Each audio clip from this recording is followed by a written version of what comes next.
हा, काय झालं? तो गेला घरी. तो गेला पळून गेला. बरोबर, त्याने तुमची काहीच मदत केली नाही. तिचा डोका चाकाखाली गेला होता. तरी मी बोलतो का माझी पोरगीचा माझी मम्मी बोलते की पोर मरण माझी तिला दवाखान्यात घेऊन जा. तर तो बोलतो की मी माझं तर चुकीच नाही, माझं तर दोष नाही, मी कसे काही नव्हती तिला दवाखान्यात असं कसं बोलत होते. त्यांच्याकडनं हा अपघात झाला, त्यांचं नाव सांगू शकता आम्हाला? त्याचा पुण्याला वालबे नाव ड्रायव्हरचा. अच्छा. आणि तो दैलित मध्ये राहणार आहे. दैवलीवर राहतो. शहापूर तालुक्यामध्ये प्रसिद्ध असलेले जिजाऊ संघटनेचे हॉस्पिटल या ठिकाणी आपण आलो आहोत. एक अपघातग्रस्त झालेले व्यक्ती आपले दादा, त्या नाव तुमचं? सुनील मंगेश जालना. हा, यांच्यासोबत आपण इथं आलो आहोत. या ठिकाणी जनरेशन ग्रुपचे अध्यक्ष जयराम शेठ भोई हे सुद्धा इथं उपस्थित आहेत. आपण दादांना विचारूया. नमस्कार, मी जयराम शेठ भोई, आगरी सेना तालुका अध्यक्ष, उज्ज्वल महाराष्ट्र संपादक तसेच जेबीशेठ ग्रुप अध्यक्ष. आज आपण भगवानजी सांबरे साहेब यांच्या हॉस्पिटलला, जिजाऊ संस्थेचे हॉस्पिटल आहे, इथे त्या रुग्णाचा उपचार चालू आहे. त्या संदर्भात आपण इथे भेट देण्यासाठी आलेलो आहे. नक्की आता काय विषय घडलाय हे थोडंसं मी त्यांच्याशी बोलून आणि याच्यावर बोलणार आहे. दादा बोला, तुमचं नाव काय? सुनील मंगेश जालना. तुम्ही मंगेश जाधव. बरं, अपघात तुमचा कुठे घडला? माझा अपघात चंद्रून इथे घडला. बरं, मग काय अपघातानंतर काय झालं, कसं काय झालं? तुम्ही कुठे निघाले होते? मी घरी चाललो होतो. माझी चुलत बहीण ती उषा, ते तिथं ऐकायला भेटला तसं आम्ही घरी चाललो होतो. सिग्नल नव्हता दिला, काहीच दिला नाही. आम्हाला गाडी अशी ओढून आमच्या अंगावर घेतली. बरं, कोणाची गाडी होती ती? कुणाला वाळंबे. कुठली फोर व्हीलर होती, कुठली गाडी होती? फोर व्हीलर व्हीलर होती. तुमची मुलगी आणि तुम्ही? बरं, मग काय ऍक्सिडेंट मध्ये काय झालं? मग काही जास्त लागलं मला? प्रकार काय घडला? प्रकरणात तिचा मी बोलतो का माझी पोरगीचा केस तुझ्या टायर मध्ये दबलाय, तू गाडी हे कर. अच्छा. त्यांनी घेतली नाही. मग ज्या वेळेला माग सांगतो तेव्हा त्यांनी मागे घेतली. बरं. बाकी मग अजून याच्यामध्ये तर मी आता बघितलं, प्रत्यक्षात मी त्या हॉस्पिटल येऊन बघितलं काय अवस्था आहे. का या दादांचा हात पूर्णपणे फ्रॅक्चर झालेला आहे. तसेच त्यांची जी मुलगी आहे त्या मुलीचा पाय पूर्णपणे मोडलेला आहे, म्हणजे मांडीचा हात मोडलेला आहे. म्हणजे या परिवाराचं इतकं मोठं नुकसान झालंय. मग नुकसानची भरपाई आता करणार कोण? म्हणजे या लोकांना काही गाडी चालवण्याची काही लिमिट राहिलेली नाही का? पद्धत नाहीये का? तर रस्ते म्हणजे काही यांच्या काय वैयक्तिक घरचे लागले तर कशी गाडी चालवावी आणि अशा प्रकारचे अपघात करावे? आणि अपघात करून सुद्धा त्यांनी बिलकुल कुठल्याही प्रकारची सहानुभूती दाखवली नाही.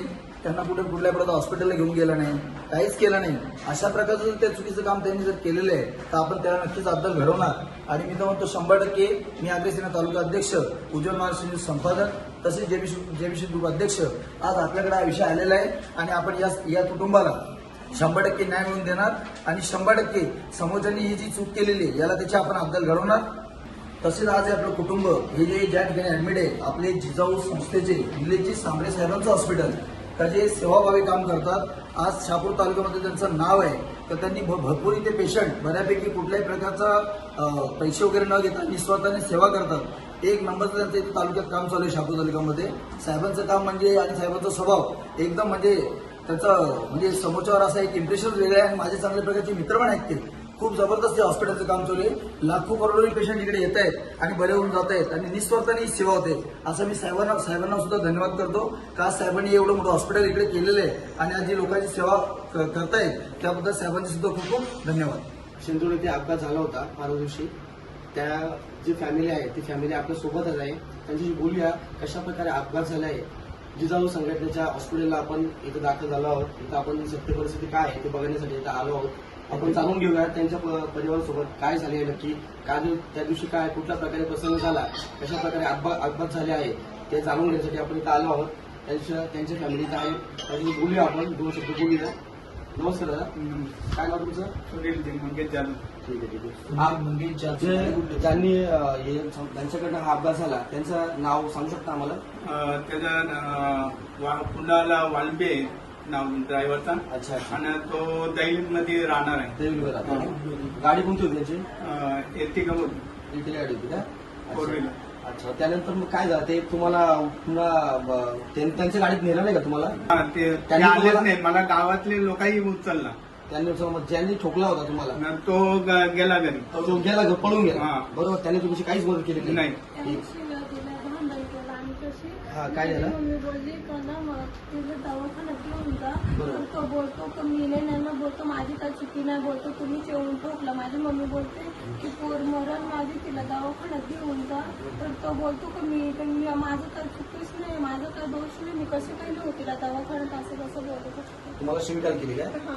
आणि त्याने तुम्हाला काहीच मदत केली नाही, उचलण्याचा किंवा हात घ्यायचा? तिथे मग लोक ऍक्सिडेंट झाला तेव्हा लोक जमले ना, मग त्या लोकांनी आम्हाला हॉस्पिटलमध्ये आणलं. ते लोक बोलतात भांडू नका, इथे अपघात झालेला आहे, त्यांना हॉस्पिटलमध्ये न्या. तर बोलतो मी कशाला नेऊ, मी काय केलं, माझं काय चुकीच नाहीये, मी काय केलं नाही, तुम्ही कसं काय नेऊ हॉस्पिटलला, असं तो बोलत होता. अच्छा अच्छा अच्छा. अजून ते शिवगाळ अजून शिवगाळ वगैरे काय काय काय शिवगाळ केली का तुम्हाला? हा, तो बडबड करतच होता. मला एवढं आठवत नाही, कारण मला जाम चक्कर आलती. अच्छा अच्छा अच्छा. काका, त्यांनी तुम्हाला काय शिवगाळ केली का? हे होऊन सुद्धा तुम्हाला मदत तर नाही केली, पण शिवगाळ केली. काय केलं त्यांनी? त्याने माझ्या मिसेसला शिवा देतात, बोलतो नाही काय करणार, आणि ते बोलतो मला तुम्हाला काय करायचे करा म्हणतो. बरोबर बरोबर. पाहू शकता, अशा व्यक्तींना थोडा सुद्धा प्रशासनाचा सुद्धा धाक नाही राहिला तर ते पुन्हा गुंडागिरीची किंवा भाईगिरीची भाषा करतात.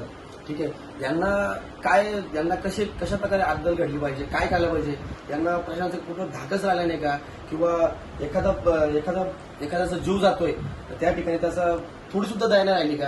आता त्या मुलीचा ताई, तुम्ही कितीला जाता? एक्झाम चालू आहे माझी. एक्झाम चालू आहे तुमची? ठीक आहे ठीक आहे. आता तुम्ही पाहू शकता त्यांचा पाय वगैरे पूर्ण तुटलेला आहे, पूर्ण त्यांच्या पायाचा सुद्धा ते बोलतात ऑपरेशन करायला लागणार आहे. त्या दादांचा पूर्ण हात फ्रॅक्चर झालेला आहे. पूर्ण तुम्ही पाहू शकता कशा प्रकारे यांच्या कुटुंबावर घात पडलेला आहे. आता या फॅमिलीला कोण सावरणार आहे? यांना थोडा सुद्धा दया नाही येत का फक्त ते भाईकडे